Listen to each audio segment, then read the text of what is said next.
यो चाहिँ गोसाइकुण्डको यात्रा अब होइन टोली त्यहाँ छ मैले गोसाइकुण्ड होइन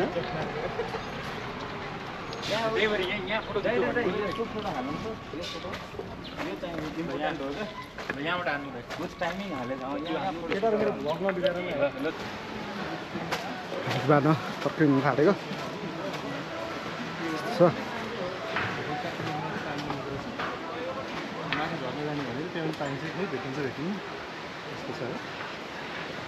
राम्रो छ अझ अरू ट्र्याकहरू पनि हुन्छ है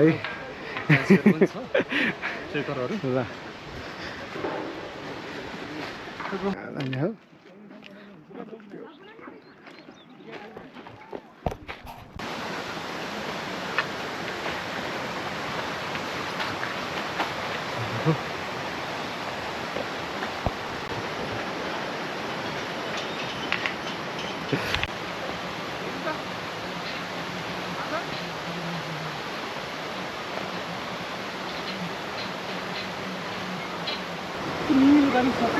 पहिरो पनि रहेछ पानी त रहेछ नि पानी छ नि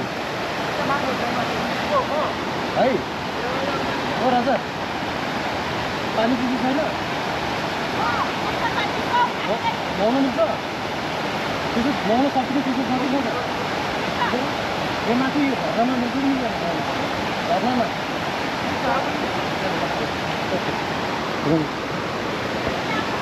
अब हाम्रो चाहिँ नेक्स्ट डेस्टिनेसन झर्ना हुन्छ गरेर सेलिङ त गइरहेको छ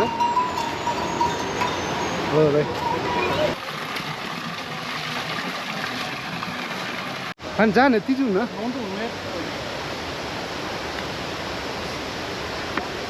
झर्ना छ अरे त जाने त राज दाइ ओ माइ गॉड तपाईँ ठुलो फ्यान नि दाइ म तपाईँको धेरै ठुलो फ्यान हो दाइ तपाईँको मलाई एउटा गीत मनपर्छ बाटो हिँड्ने बटुवाको दाइ एक्चुअली दाइ सानो दाइ हामी कहाँ भेटा हामी यो गोसाइकुण्ड जाने यात्रामा मिनी गोसाइकुण्ड हजुर मिनी गोसाइकुण्ड हजुर एक्चुअली बाटो हिँड्ने बटुवाको दाइ म नि तपाईँसँग गाइदिन्छु दाइ बाटो हिँड्ने बटुवाको बाटै प्यारो साथी सम्हाल्छ दुःख पीडा राख्दै शिर माथि बाटो हिँड्ने बटुवा हुँ म बटुवा हजुर म हुँ बटुवा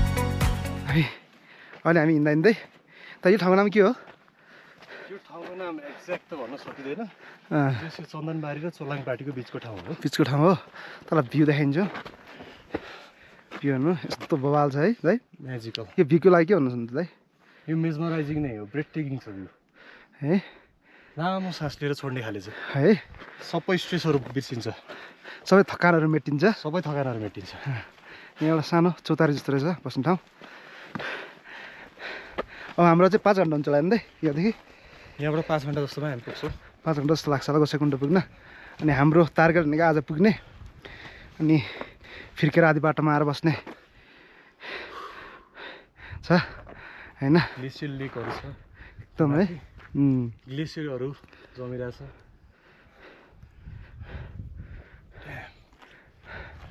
है ब्युटिफुल छ नि दाइ नो वर्ड्स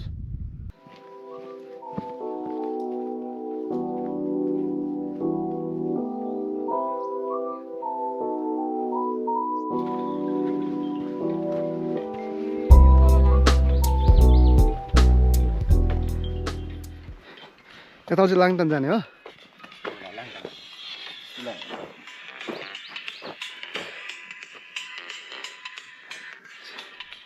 यहाँ चाहिँ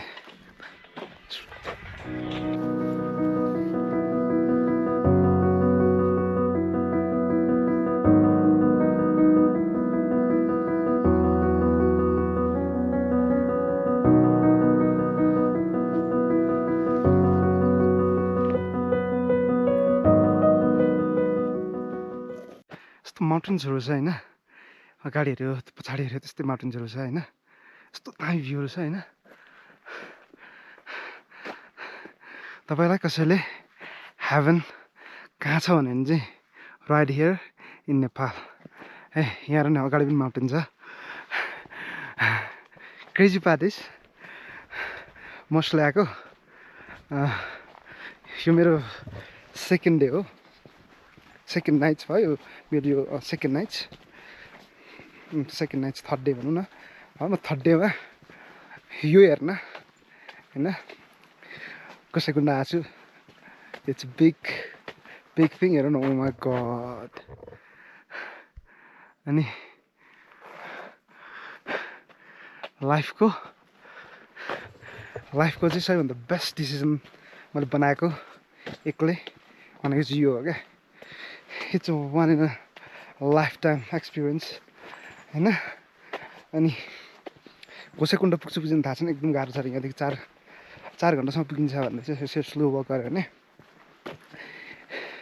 अब हेरौँ साथीहरू पछाडि छ मैले गाडीमा साथीहरू भेटाएर नि एकदम सजिलो भएको छ गेस्ट हाउस हुँदै टी हाउस हुँदै उनीहरूसँग बसिरहेको छु खानेकुरा सँगै भइरहेछ त्यो कुरा चाहिँ एउटा बेस्ट भएको छ अनि यहाँनिर एकदम सबै मान्छे एकदम चियो क्या मोटिभेट गर्ने खालको होइन तपाईँ मोटिभेट गर्ने टी हाउससँग आज यहाँ यसो चिया खानु पऱ्यो यहाँ गएर चिया खाएर फेरि यात्राको सुरुवात हुन्छ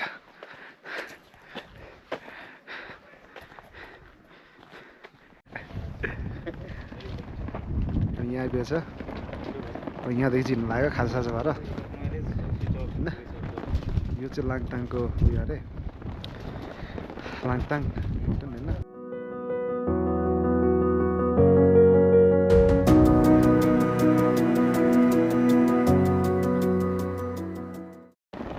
बेस्ट फ्रेन्ड भइरहेछ हाम्रो ब्रोहरू हाम्रो यो टोली आउँदा सही छ ठिक छ नि होइन एकदम ठिक छ तातो पानी खाइरहेछ अनि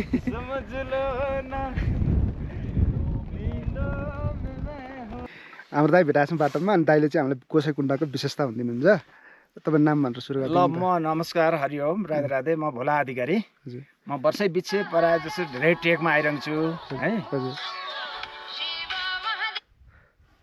एकछिन है म बिजी छु वर्षै बिच्छे आइरहन्छु म है अब विशेष गरी यहाँहरू नयाँ जेनेरेसनहरूलाई मैले यो कुराहरू बुझाउन पाउँदा एउटा गर्वको विषय पनि छ मलाई हजुर प्राचीन इतिहासमा के रहेछ भने हाम्रो यो नेपाल हजुर पुरै महासागर रहेछ है हजुर महासागर हुँदाखेरि हाम्रो सोलु जिल्लाको दुधकुण्ड भन्ने स्थानमा हजुर समुद्र मन्थन भएछ हजुर देवी र देवताको हजुर समुद्र मन्थन भयो देवी र देवता मिलेर समुद्र मन्थन गरे हजुर किनभने इन्द्रको राज्यलाई हडपन चाहिँ राक्षसहरूले खोज्दाखेरि ब्रह्माजीले के भन्नुभएछ भने तिमीहरू यो एउटा स्वर्गको टुक्रा इन्द्रको राज्यलाई किन हडपन खोज्छौ यो महासागरमा अथाह ऐश्वर्यहरू छ यसको समुद्र मन्थन गर यसबाट निक्लेको ऐश्वर्य प्राप्ति गर न एउटा टुक्रामा किन झगडा गर्छौ तिमीहरू भनेर भन्दाखेरि अब हामी त एक्लै त सम्भव छैन यो होइन हामी कसरी गर्ने त भनेर चाहिँ दैत्यहरूले अब ब्रह्माजीलाई चाहिँ क्वेसन राख्दाखेरि अनि देवी देवतालाई समन्वय गराइदिनु भयो उहाँले देवी र देवता मिलेर अनि कसरी गर्ने भन्दा अब समुद्र मन्थन गर्ने क्रममा मन्द्राचल पर्वतको मधानी बनाए अनि शेषनागको नेति बनाएर मन्थन गर्दाखेरि त्यहाँ अमृतदेखि लिएर 14 रत्न प्रकट भयो हुने थियो माग थियो राम्रोको तर जीवनमा पनि जसको पनि पहिला नराम्रै आउँछ नि त्यस्तै भए जस्तो त्यहाँ कालकुट विष प्रकट भयो के पहिला कालको विष प्रकट भइसकेपछि अब देवी देवतालाई पनि त आवश्यक छैन, हजुर अब त्यो दैत्यलाई पनि आवश्यक छैन। हजुर यो संसारमा त सबैले चाहने राम्रै हो हजुर होइन। हजुर त्यही कारणले गर्दा अब त कालकोट विष त्यसै छोडिदिने भने संसारै नष्ट भष्ट भएर जाने छ हजुर होइन। यसको विकल्प के त भन्दाखेरि देवी देवता र दैत्यहरू मिलेर भगवान् शङ्कर शिवजीको आह्वान गरे है। हजुर हजुर आह्वान गरिसकेपछि उहाँ प्रकट हुनुभयो। हजुर अब भगवान् त भक्त वत्सल हुनुहुन्छ होइन, हजुर, रक्षाको निम्ति आउनुभयो। मैले किन बोलाऊ मेरो लागि भनेर क्वेसन राख्दाखेरि प्रभु हामीले त यस्तो यस्तो आज्ञा भएर यो चाहिँ अब ठुलो ऐश्वर्य प्राप्तिको निमित्त हामीले समुद्र मन्थन गरेका थियौँ, हजुर कालकोट विष आयो, हजुर यो त न कसैलाई पनि आवश्यक छैन, त्यसै छोडिदिए संसार ध्वस्त हुन्छ जस्तै हुन्छ होइन। हजुर यो त हजुरकै सिर पर हामीले त हजुरलाई जिम्मा दिन बोलाएको हो भनिसकेपछि शङ्करजीले लिनुभयो। हजुर लिएपछि अब आफूले खाइदिए आफै सके नि हजुर होइन। हजुर अब हृदयमा भगवान् विष्णुको बास छ, हजुर। शिरमा ब्रह्मजीको बास छ हजुर होइन। हजुर संसार सिद्धिन्छ। हजुर सृष्टि संहार र पालनकर्ता त ब्रह्मा विष्णु महेश्वर हुनुहुन्छ हजुर होइन। हजुर त्यसकारण अब विकल्प शङ्करजीले खोजेर के गर्नुभयो, आफ्नो कण्ठमा राख्नुभयो कि। हजुर त्यसपछि उहाँको नाम नीलकण्ठ महादेव रह्यो हजुर होइन। हजुर राखिसकेपछि त्यो सोलुबाट यात्रा गर्दै अब हजुर। त जलन भयो नि पीडाले। हजुर हजुर जलन भइसकेपछि उहाँ चाहिँ अब यात्रा गर्दै गर्दै गर्दै क्रममा बेत्रावती भन्ने यहाँ तल हामी रसुवाको फेदी हजुर त्यहाँसम्म आइपुग्नु भयो। हजुर बेतको लाठी टेकेर आउनु भएको थियो अरे पहिला शङ्करजी। हजुर बेतको लाठी टेपेर बेतको लाठी। हजुर अनि त्यो लाठीले एकदम हान्दाखेरि बेत्रावती गङ्गा प्रकट हुनुभएको छ त्यहाँ। हजुर थोरै जल सेचन गर्नुभयो, हजुर थोरै हल्का शीतल भयो। हजुर अनि त्यसपछि त्यहाँबाट त्यो बेत्रावती गङ्गाले दिनुभएछ एउटा त्रिशुल फलामको फलामको हजुर त्रिशुल है। त्यो त बेत्रावती त लौरो त भाँचियो बेतको लौरो त। हजुर अनि त्यो फलामको लौरोलाई त्रिशुल स्वरूपमा टेक्दै टेक्दै हजुर शङ्करजी उकालो लाग्नु भएछ ए है। हजुर लाग्दै आइसकेपछि के भयो, अनि यो लौरी विनायक भन्ने उकालो एकदम आउँछ माथि। हजुर त्यहाँ जाँदाखेरि उहाँले एउटा लौरो टेकेर आएको बिसाएको कारणले गर्दा हजुर त्यसलाई लौरी विनायक भनेर अहिले नाम रहेको रहेछ। हजुर ए हजुर हजुर लौरी विनायक उहाँले त्यहाँ अँ, बिसाउनु अँ, लौरी त्यहाँ बिसाउनु एकदम गाह्रो पनि उकालो छ। तपाईँहरूले जाँदाखेरि अहिले अनुभव गर्न सक्नुहुन्छ। हजुर अहिले आएको भन्दा हजुर एकदम सिरियस 3 घन्टाको उकालो छ। हजुर हजुर अब त्यहाँबाट फर्कम जस्तो पनि हुन्छ हुन्छ है। आत्मी मान्छे गइहाल्छ। हजुर शङ्कर भगवान्जीलाई त त्यस्तो सिरियस अवस्था आएको रहेछ भने हामी त मनुष्य हो हजुर होइन, हजुर नआउने कुरै भएन है। हजुर त्यसपछि लौरो बिसाउनु भएछ। बिसाएपछि अब लौरी बिना खाली भएपछि त लौरी बिना भनेर नाम रह्यो। हजुर लौरी बिना भनेको अपभ्रंशबाट लौरी विनायक भनेर अहिले हजुर हामीले बुझ्छौँ। बुझ्छौँ हजुर अनि त्यसपछि त्यहाँबाट जानुभयो हजुर गोसाइकुण्ड। हजुर गोसाइकुण्ड तल छ, हजुर तपाईँहरू पुग्दाखेरि अलिकति माथि भिट्टापट्टि जानु होला, त्यहाँ त्रिशुल धारा भनेर 3टा छ। हजुर हजुर है? हजुर हजुर अनि त्यो पहाड पर्वतमा गएर हजुर त्यो त्रिशुलले ड्याममा हानेपछि हजुर त्यहाँबाट 3टा पानीका धारा आएछन्। आछन् ए हजुर 3टा धारा ती धाराको नाम चाहिँ के अरे भन्नु त फेरि? त्रिशुल धारा त्रिशुल त्यसलाई धारा, है। त्रिशुल धारा, 3टा धारा आए। हजुर हजुर आएपछि अञ्जुलीले हजुर त्यो जल ए पिएर चाहिँ शान्त पिउनु भयो। हजुर हजुर पिइसकेपछि त्यो जलले उहाँको पीडा शान्त भयो हजुर है। हजुर शान्त भइसकेपछि त्यही कुण्ड भएको ठाउँ हेरी उहाँले आराम गर्नुभयो हजुर है। हजुर आराम गर्दा गर्दा अब हाम्रो मनुष्य जीवनमा पनि के छ, जहाँ शान्त छ, जहाँ प्रेम छ, जहाँ राम्रो वातावरण छ, हामीले बढी त्यही टाइम दिन्छौँ नि। हजुर हजुर हजुर त्यस्तै जस्तो प्राचीन इतिहासमा भगवान्को पाला पनि त्यो रहेछ। हजुर जहाँ आराम भयो, जहाँ शीतलता भयो, त्यहीँ उहाँ बस्नुभयो। हजुर बस्दा उहाँलाई आनन्द आयो, बस्नुभयो। त्यो 3टा धाराबाट जम्मा भएको जलले हजुर त्यो गोसाइकुण्ड महासागर बन्यो हजुर। है। अब एउटा कुरा सोध्नु मन पर्यो है तपाईँलाई हजुर। यस सन्दर्भमा। अब हामी भक्तजन यसरी जान्छौँ नि त, हामी यात्री गर्छौँ, हजुर त्यहाँ गएर हामीले विशेषता गर्ने कुरा चाहिँ के हो त यसो? अब त्यहाँ गएर के गर्नु पर्यो भने हामीले हजुर पहिला जानु पर्यो त्रिशुल धारामा हजुर होइन। त्रिशुल धारामा गएर हजुर हामीले चाहिँ पूजाआजा आफ्नो इच्छा भक्ति अनुसारको पूजाआजा गर्ने हजुर होइन। हजुर गरिसकेपछि गोसाइकुण्डमा स्नान गर्ने हजुर है। हजुर स्नान गरिसकेपछि के हुन्छ भने शरीरलाई रिचार्जेबल हुन्छ। हजुर अब पहिला जाडो भएर मान्छे थोरै काम छ, हजुर तर त्यो एकचोटि नपसन्जेली जाडो हुने हो। हजुर त्यहाँ त एकदम भोल्टेज पावर आए जस्तो छ हजुर हजुर शक्ति के। हजुर अनि एकचोटि पसेपछि फेरि तातो हुन्छ, तातो हुन्छ। जति पौडी खेलौँ जस्तो हुन्छ। हजुर है अनि त्यहाँ नुहाउने, हजुर। स्नान गर्ने, हजुर आफ्ना भए गरेका अब चाहिँ मनका पीडाहरू हजुर भनौँ न, हजुर। जति पीडा तडपिएका मान्छेहरू अब एउटा शान्तिको खोजी गरेर भगवान् त आउनुभयो भने हजुर हाम्रो जीवन पनि त्यही त हो नि त्यही हो होइन। भन्ने एउटा हजुर जीवनमा पहिला नराम्रो आउँछ, नराम्रो आएपछि त्यसलाई हामीले सहन गरेर त्यसलाई पार गर्न सकियो भने जीवन भन्ने पछि राम्रो पनि हुन्छ। हजुर हजुर हो, त्यसैको आज चाहिँ पानी परेको छैन, हिजो साँझ चाहिँ पानी परेछ, त्यही भएर आज चाहिँ हामी पोल्छु पानी चाहिँ पर्दैन होला भनेर। हिजो बेलुकाको त अलिकति इन्सिडेन्ट हाम्रो भन्नु नि त, हिजो बेलुका के भएको थियो? हिजो बेलुका हामी देउराली नबस्ने भयौँ, अँ, अलि साँझ परिसकेको थियो, तर हामी चाहिँ एकदमै कन्फिडेन्ट थियौँ हामी तिम्सासम्म पुग्छौँ भनेर। अँ, तर कारणवश पानी पर्न लाग्यो, हामी रेनकोट ओढेर पनि अँ, आफ्नो यात्रा चाहिँ आफ्नो यात्रालाई चाहिँ निरन्तरता दियौँ। ट्राई गरे नि है। अनि बिच बाटोमै पर्दाखेरि अँध्यारो भयो अनि हामी चाहिँ भिज्दै त्यहाँ आइपुग्यौँ। तर एकदमै च्यालेन्जिङ। हामी 8:30 बजे त्यहाँ आइपुगेको, 6 बजेसम्म अँध्यारो भइसकेको थियो र हामीले मोबाइलको टर्चले बत्ती बालेर अनि 10 मिनट हिँड्ने अनि 5 मिनट बस्ने, त्यसै गर्दै गर्दा हामी आइपुग्यौँ। त्यो एकदम रमाइलो खालको छ नि है त्यो एउटा मेमोरी चाहिँ। यो त लाइफ टाइम मेमोरिज भन्छ जस्तो लाग्छ मलाई चाहिँ है। एकदमै च्यालेन्जिङ पनि भयो यो हत्तपत्त नाइट ट्रेक धेरैले गर्न मान्दैन। किन भन्दाखेरि यो भने हामी लाङटाङ नेसनल पार्कभित्र छौँ, यहाँ जनावरहरू आउन सक्छ, एकदमै च्यालेन्जिङ कुरा हो, डेन्जरस कुरा हो, तर साथै एडभेन्चरस कुरा पनि हो है। हो अब हिजो चाहिँ नि त्यही भयो। हिजो चाहिँ हामी सकुशल पुग्यौँ र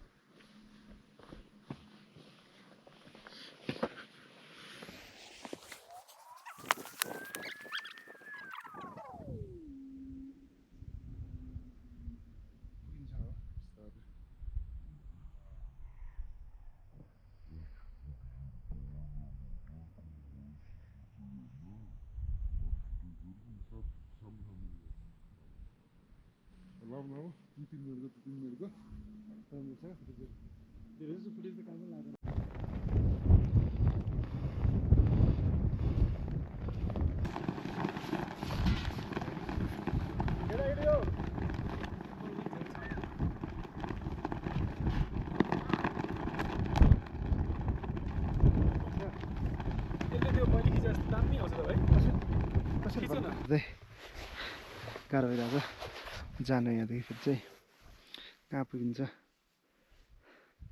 अझ कसै कुन्डा चाहिँ पुगिँदैन होला, कसै कुन्डा गएर बसिन्छ होला। आज डुबुल्की हानिँदैन जस्तो छ। गाह्रो भइरहेको छ सास फेर्न, के हुन्छ हेरौँ।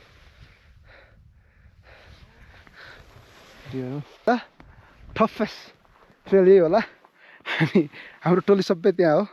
एकदम गाह्रो भएको छ, सास फेर्न गाह्रो भएको छ। ठिक छ नि त होइन, गाह्रो भइरहेको छ एकदम। हेर्नु मर्न लाग्छ। अझै सक्छु कि झन् आइपुग्यो। यहाँदेखि चाहिँ यो चाहिँ बुद्ध मन्दिर अरे, यहाँदेखि चाहिँ हल्का सजिलो छ भन्ने। तर यो बुद्ध मन्दिरसम्म आइपुग्नलाई चाहिँ एकदम गाह्रो लाग्यो। कस्तो त फिलिङ त्यहाँ पुग्दाखेरि? हल्का एक स्टेप झन् क्लोजर आयो। भोलेनाथसँग भेटघाट हुने। अब just 2 hour to go. 2 hour to go है। देन ठिक छ। यहाँदेखि चाहिँ हामी डाइरेक्ट साक्षात् दर्शन हुने होला भोले बाबाको। Let's see. बुद्ध मन्दिरको चाहिँ त्यसरी ढोका बन्द गरिदिइरहेछ। त्यो बत्तीका छ नि ब्रो, त्यो पोल त्यहाँसम्म हामीलाई चढ्नु पर्ने छ। तर उता चाहिँ तल माथि छ ए ठाउँमा। यस्तो छैन अब, यस्तो छैन है। किनभने स्टेपले नै थाहा हुन्छ। यो त डाइरेक्ट एउटै हुन्छ ड्याममा यहाँ आएर होइन, एउटै रहेछ। हामी त्यो तलदेखि चढ्यो 3 घन्टा 4 घन्टा लागिसक्यो। सास फेर्न गाह्रो लाइफ यहाँ। तर भ्यू चाहिँ किल्लर छ। अब चाहिँ गन्तव्यको नजिकतिर आइपुग्यो नि त। 1 आवर गाह्रो भइरहेछ सबैलाई। म्याक्सिमम 1.5 हाम्रो लागि 1.5 म्याक्सिमम होला हाम्रो लागि। ठिक छ। जहाँ पुग्यौँ त्यो पोलनेरि हामीलाई सिधा बाटो मिल्छ क्या, सिधा। ए त्यहाँ फुल अनुसार त्यहाँबाट पुरो सिधा बाटो छ क्या। ए ल त्यो उता हिँडिरहेको थियौँ नि हामी चोलाङ पासदेखि, चोलाङ के भन्छ पार्टीदेखि त्यस्तै बाटो छ। त्यहाँ गएर फेरि झर्नुपर्छ त्यो खप्चुमा होइन। This is why Nepal is a heaven. हो कि त? यस्तो भ्यू है। फरेन टुरिस्टहरू कोही इटलीबाट आएको छ, कोही जर्मनीबाट आएको छ। त्यत्रो टाढाबाट चाहिँ यो ठाउँलाई एक्सपिरियन्स गर्न आएको छ भने चाहिँ यो ठाउँको एकदमै प्राकृतिक हिसाबमा कति महत्त्व छ होला भन्ने कुरा। धेरै पपुलर पनि भइरहेको छ यो ट्र्याक है दाइ। ट्र्याक एकदम च्यालेन्जिङ पनि छ र एकदमै सुन्दरताले भरिपूर्ण पनि छ। त्योभन्दा बाहेक अब धार्मिक स्थितिले, धार्मिक चासोले आउने हो भने पनि एकदमै यो शिवको धाम नै हो। त्यही अनुसारले गर्दाखेरि यसले चाहिँ निकै पपुलारिटी पाए जस्तो लाग्छ मलाई। बिगिनरलाई हुन्छ होला यो ट्रेकिङ पनि फ्रेन्डली हो जस्तो लाग्छ तपाईँलाई नेपालको स्ट्यान्डर्डमा त यो बिग्नर है ट्रेल नै हो बिस्तारै बिस्तारै यो ट्रेलहरू गर्दै गएपछि एक दुईवटा अरू सजिलो ट्रेलहरू गर्दै गएपछि पछि चाहिँ नि एकदमै अबको 1 घन्टामा जब हामी गोसाइकुण्ड पुग्छौँ कस्तो चाहिँ भ्यू देखिएला त यो कुराले हामीलाई एकदमै मोटिभेट गरेको छ त्यही भएर दुःख कष्ट सहेर पनि हामी हिँडिरहेको छौँ त्यहाँ पुग्नै पर्छ है आज एकदमै ल आज बसोबास पनि त्यही हुन्छ कुण्ड हो र यो यो चाहिँ नागकुण्ड नागकुण्ड पनि हुनसक्छ सरस्वती कुण्ड पनि हुनसक्छ I don't know to be exact दुईवटा मध्ये एउटा हो हजुर मैले चाहिँ नि एउटा भ्लग हेरेर आएको थिएँ पहिले हजुर त्यसमा चाहिँ यसलाई चाहिँ नागकुण्ड भनेर भनेको छ हजुर र हामीसँग हिँडिरहेको एउटा साथीले चाहिँ कन्फिडेन्टली यो सरस्वती कुण्ड नै हो भनेर भनिराख्नु भएको छ ए त्यही भएर त्यहाँ चाहिँ विवाद आयो हजुर तर अब साथीले पनि रिसर्च गर्नुभएको छ होला आफ्नो त्यही भएर साथीलाई चाहिँ हामीले सपोर्ट गर्नुपर्छ र यसलाई चाहिँ सरस्वती कुण्डै भनेर भन्नुपर्छ ल ठिक छ त्यहाँनिर सरस्वती कुण्ड है त अघि हामीले भैरवकुण्ड दिएको थियौँ हामी कुनै पनि कुण्ड छैन अघि जुन कुण्ड हामीले हेरेको यही कुण्ड हो ए हो र ए अघि हामीले पहिले देखेको कुण्ड चाहिँ कुण्ड लेक I know, No? but the holy lake is just the corner. Oh, right okay. there. You will get a view on it, but I don't know this one. But it's just 5 minutes. 5 minutes away. Then I know. Oh, bloody shit! Sorry for. I will. So we are confused between two names. No, but come on. Blah blah blah blah blah. What's it? But you will find it's longer to show you the lake. Yeah. Ah, here. This okay. one. Yep. I think this is one of the lakes, and it's just right the corner. Oh, Alright. okay. No worries. Okay. Thank you. Thank you. So all the best. Thank Thank you. you. Thank you. Dinner is waiting. Okay.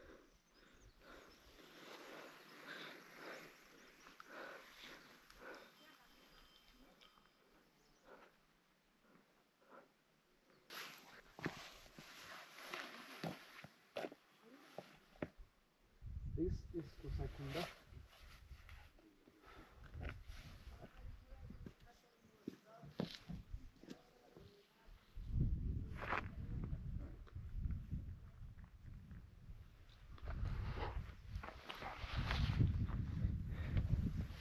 Kusakunda. बिहानमा चाहिँ त्यहाँ चाहिँ मन्दिर छ मन्दिर त्यहाँ हो त्यहाँ जाने हो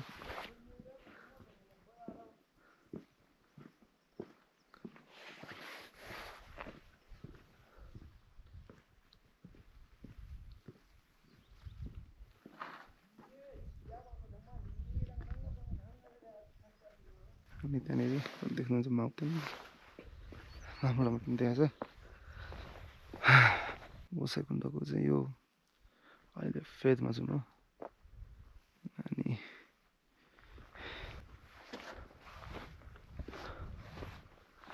मन्दिर चाहिँ यस्तो छ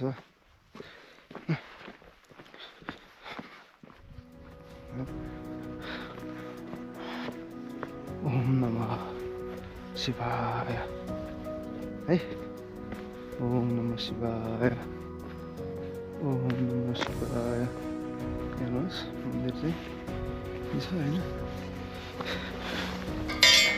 किन रहेछ हनुमान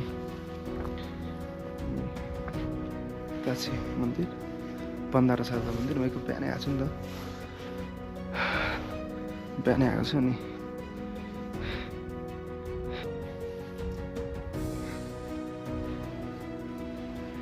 यहाँबाट माथि जान्छौँ भने चाहिँ हामी सूर्यकुण्ड पुग्छौँ यहाँबाट 1 देखि 1.5 घन्टाको डिस्टेन्समा रहेछ तर हाम्रो यात्रा गोसाइकुण्डसम्म मात्रै भएको कारणले गर्दाखेरि हामी सूर्यकुण्ड जाँदैनौँ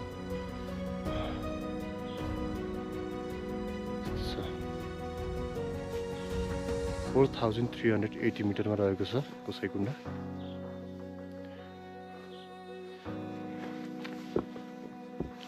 बिहान सबैले घामको झुल्काले हिमालको टुप्पोमा हान्दा कस्तो देखिन्छ भने तपाईँले हेर्न सक्नुहुन्छ यता